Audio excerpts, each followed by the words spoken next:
Yeah, 1495, good luck. So we get black for this one. We've not played before, no head-to-head score. Opponent 1500 games of rapid, I've gone just through 1000. Not far off 1100. Goes d4, what do we want to do? Let's match it with d5 and we'll just play knight up, pawn up moves like that. Actually, let's go pawn up first. It goes on the diagonal, okay. I'm going to throw a check in. And if you get a queen check here, you've always got knight up. So he's gone bishop up there, so let's drop back. I mean, that's more like an elite level move, though. You can perfectly well trade here. The elite players would drop back here. Let's just drop back. We've given white a development move, but drop back and develop and then pawn up maybe, or pawn up. But we're just trying to castle. Okay, so how do I want to do this now? Do we try and grab a pawn temporarily? It might mean we can't go here. So I'm looking at this bishop up and then try and challenge c6 or c5. So here takes, say pawn takes. I think it's still playable. I've got knight up as well, actually, haven't I? Knight up, trade the knight for the bishop. Let's actually go forward and hold off on this for now and bring the knight this way. Depends what he does. Knight up, we've got the option to trade for the bishop. Then bring the other knight to f6. Then we just got to figure out what we're going to do with the queen side.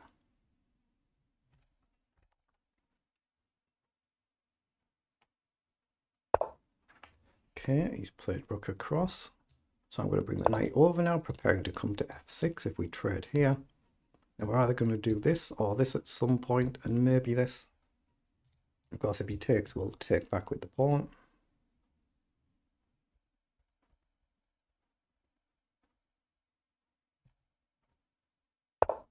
So he has played knight up. So which do we go for? I think we'll take the bishop, and he's going to be playing forward here. So we'll play knight across.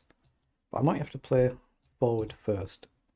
If he were to take the pawn, obviously he would blunder knight take. So he's gone sensible. So here, what if he just launches? Does it matter? I guess we need knight here first, and we can trade things. We do have bishop here as well. But I can't really stop this move. So I'll just play knight across. I'm not going to play f5. I think he'll play e4. Now we've always got c6, or we can just trade a few bits off. And then we just got to figure out how we're ultimately going to develop here. He's got this annoying diagonal. But I don't want to let him play e5, so I'm going to capture there. So he's played with the knight. So is c6 or c5 a move? I mean, I could take and give him rook up, and then the rook's on a slightly awkward square. Actually, that looks nice. It might give me a chance to go here and put the bishop on the diagonal before he can unleash the bishop. So here, if he moves the rook anywhere, pretty much anywhere, we've got bishop up. If he goes here, creating some sort of threat, a bit of a problem, possibly. Actually, possibly it is, yeah. I'm going to be cautious. I'm going to bring the bishop to f6 and prepare g6 if I need it. And drop the bishop back, or knight in, we can always trade. Now with black, we're just trying to equalize the position and then build an advantage if it's possible, which it often isn't. But if this rook wanders off or the queen wanders away, there is a target here. So he's preparing to push here, so I may be looking at more c6 now then. Yeah, I think I like c6 now. Just here, takes. Maybe we can just trade a whole heap off and then at the end bishop up or something. It gives our queen a nice path potentially. I know that square's covered right now, but a potential path. Now we just got to get this bishop into the game at some point. Yeah, he has indeed gone across there. Now that does give us pawn forward, or does it? Let's have a look at pawn forward. Then if he played queen down, we could simply take the rook. But that's the threat he's looking at. So pawn up now while we've got a chance to play it and attack the rook. If he takes, I think we just simply take back, and we've got a big giant pawn. But it looks fine. So here, if he takes, we can gain a queen, lose a queen, gain a rook, lose a bishop, gain a knight, lose a bishop, and gain a pawn. So that looks good. And say he moves the rook somewhere, I think we can just take or push on. So I think it makes sense to push the pawn up while we can. We're a minute down on the clock now though. So we're just attacking the rook here. All the squares are just about covered. He's got one square back here. Now we can maybe develop the bishop. And rook takes. He might sack an exchange to win a pawn. But he's got the rook back here if he wants it, and then maybe bishop up. We'll have to look at that. And say rook takes. So bishop up, rook here. What would he do? What would he do? I mean, I guess he just drops back, doesn't he? So he's got that option. It's just if he goes for some sacrifice, like rook takes. So he's gone for that. But it gets my bishop developed now. So if he goes for a sack, we're very happy to take. And if knight takes, it's fine, isn't it? It's good. So let's develop the bishop and hit the rook again. And then we got to decide, are we going to take or push on? If we take, it might develop his knight. We'll have to maybe drop back, or we can trade things off. But it seems like a nice position. And we've got our time back on the clock now. Yeah, he's gone back. So bishop up might be... This pawn is loose right now, isn't it? So takes, I assume knight takes. And then we could drop the bishop back and that looks fine. We could play queen takes, rook takes. Leave the bishop here, develop a rook, but it's very balanced still. But I'm not really going to keep this pawn if I don't take, am I? So I'm going to capture and probably drop back. Let's see if he's got a nasty threat. I expect he'll go with the knight here, but he might not. He has. So we can simplify either way. Takes. Rook across. I guess he can double up. Trade. And we're slightly on the back foot. Slightly. So I'm going to drop the bishop back and hope he doesn't have some nasty surprise. Here, check is covered. So he moves the knight. I'm happy to trade the queen, but I don't want to simplify it too much to the point that he's got a really easy endgame and it's really tough to win. I want to give my king an emergency square at some point, but... what do we do? If the knight moves, I might trade the queen. At least we've got a target here, but he's going to guard it, of course. Let's see. So he's played pawn forward. So, have we got anything? Can we go here and hit the rook? If the rook were to move, we'd get a free knight. So bishop up's got to be a move. Can't block here. Now he could block here very easily. Takes, and it simplifies in the same way. But it gives him a chance to blunder. If he moves the rook, we take the knight. So here, bishop up is the obvious reply, and I guess we can just take.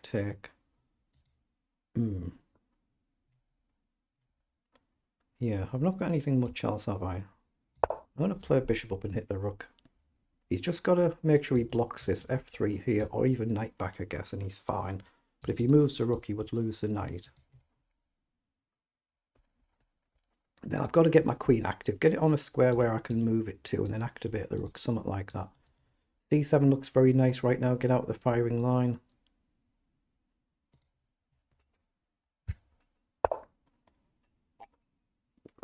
Okay, excuse me. So he's found that move knight back. I'm going to quickly just move the queen here and try and get the rooks active. Got to give my king an emergency square as well at some point, so I don't blunder the back rank with an easy to miss mate. It could happen.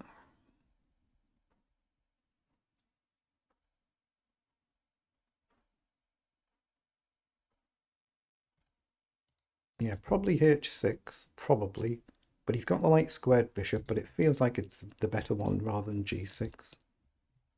And then do I launch a pawn and try and challenge this structure? That's playable. So he's come forward offering a queen trade, so across he just takes, so there's no trick there. I can come up here with a tempo on the pawn though. He takes, I take. Dangerous here. Down, I'd be happy, I think. I'm going to move the queen out the way for now and maybe prepare rook across because the square is well protected.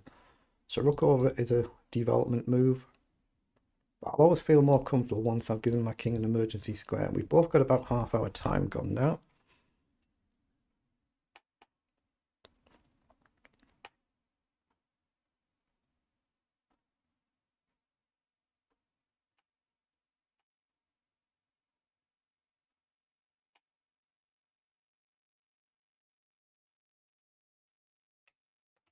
So we'll just let our opponent make their move and then we'll assess their position and worry about what to do. Try not to overthink in the game too much. Try and clear our mind a little bit now and again.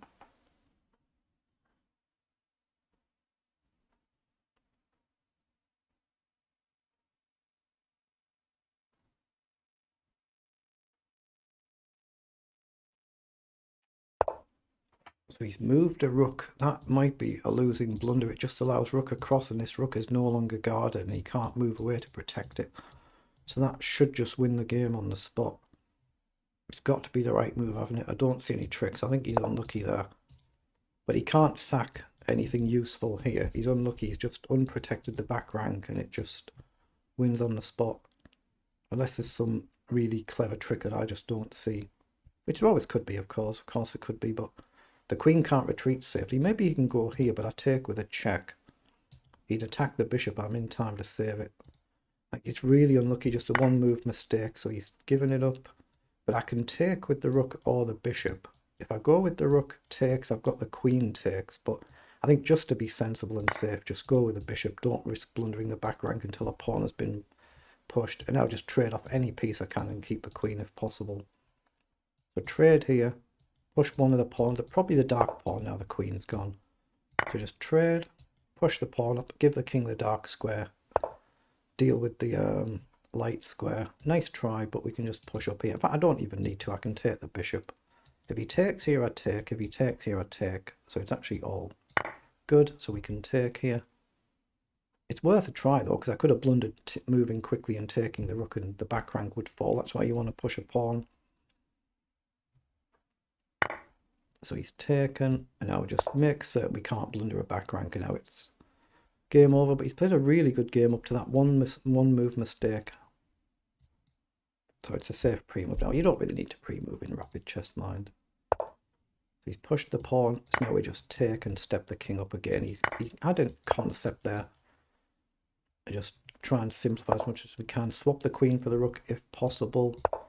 Allow as little chances as possible. There is a pawn here, but we don't want to blunder something silly. But I think I can take now. There's definitely no stalemate risk. So if we take and he takes here, we're just going to check him on a pawn, right? It's I could take the pawn first, I guess. Does it matter?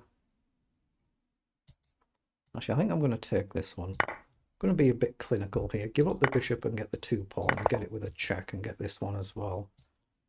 So check and just collect here. Takes away a lot of the risk. Gets a lot of the risk out of the game. So here he has to go here, and then push should be good enough. It's a check though. And if he goes here, we just march on, right? Yeah, just check. Probably the cleanest way, then that's checkmate. But he's played a really good effort, hasn't he? Especially considering the big rating gap. There's tremendous effort, so well done. So let's pause and then go back to the game so we don't accidentally start a new one. 36 moves, so they're the move times for both players. Okay, it's already gone through the analyzer. That could be our opponent doing that. But it was really just a one move blunder. Well, let's just see what it was in engine speak. We played a really good effort there. It's never easy when you're playing someone of a significantly high rated at any level in chess. Well, we blundered badly here. We blundered it back to level. So move 20, we've been better. There must be a blunder from our opponent. We've blundered it back, and then we're just better again. So 89 and 78 on the accuracy. So we can see some blunders here. So queen c7. We see nothing being flagged really for either player in all the opening. So we just get castle, stick the principles, and then worry about what to do. Yeah, we should have taken the pawn here. Should have taken the pawn. But this was basically okay. And then I should have played b6. That was the other move I was looking at, wasn't I? Instead of c6, which might be a bit more passive, a bit more blocking, I guess, for my bishop. b6 was the right move to play here. And then, yeah, it was fine if he went for something like this to get the bishop developed without worrying about this queen move then. The rook g4 mistake, e5 was good. This was all good.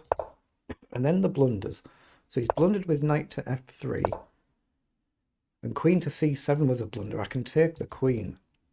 Oh, because we're going to get a skewer on the rooks, aren't we? You see it straight away when you watch afterwards. See it immediately. Gain a queen. If he takes with the knight, we can take the rook this way. And if he takes with the rook, the other bishop comes in. The power of the two bishops, and we're going to win an exchange. So I can see that immediately. It lost us 3.5 points, all that blunder. And then here, yeah, the one fatal blunder really from level. And then suddenly we've spotted it and it's suddenly game over. It's effectively over from this point on now. So that was an inaccuracy rook down, but it's worth a try because you can just think, oh, there's a rook, take it quickly, and suddenly you're getting back rank checkmated because you haven't moved a pawn.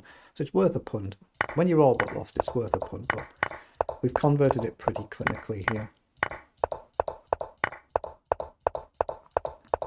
So in the end, it turned out pretty good, but still a really good effort by my opponent there, so well done.